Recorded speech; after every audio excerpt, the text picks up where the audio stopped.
14-сентябрда таңға жуық тажик аскерлерinin куралдуу кол салуусунда кыргыз тараптан жалпы 5 адам жараат алган. Алардын экөөсү аскер кызматкери болсо, 3 жайкын тургун ооруканага жаткырылган. Бейтаптардын бирөөсүнүн абалы оор экенин дарыгерлер билдиришти. Жабыркагандар ошол атылган октун чачырандысы келип тийген. Үчөөнү тең ошондой, анан ошол кыздыкы ичине кирип ичегилерин анан ашказанын жарып кеткен. Операция канды биринчи операциясы экстренный операция жасалды. Кан токтотуу боюнча кан токтолду.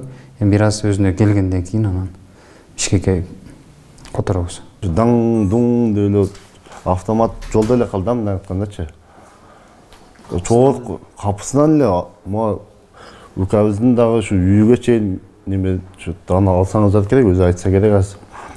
Оор куралдар да ишке салынды да.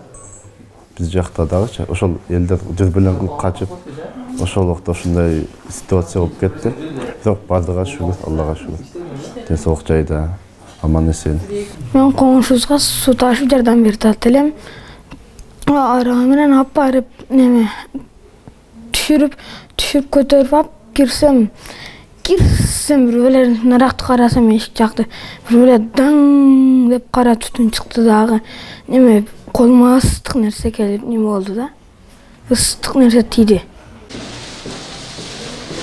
Министрлер кабинетинин төрагасынын ордун басары УКМК төрагасы Камчыбек Ташиев бейтаптардан кабар алып, оор абалда жаткан бир бейтапты Бишкек шаарында дарыланууга жөнөтөрүн билдирди. Биз карайбыз, анан сырткары буюрса мындай кылабыз.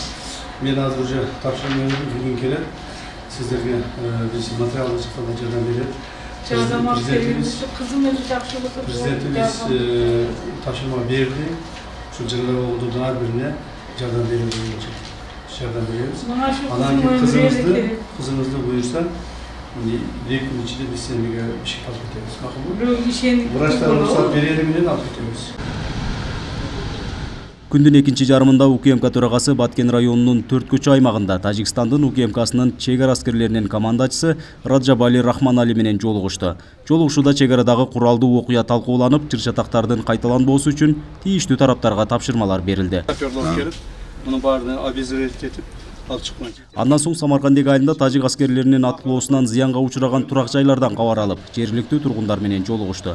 14-сентябрда чек арадагы курал колдонулган окуяда жалпысынан 5000ден ашуун тургун коопсуз жайга көчүрүлүп, абал турукташкандан соң өз үйлөрүнө кайтарылды. Нургазы Жайнаков, Регион телеканалы, Баткен облусу.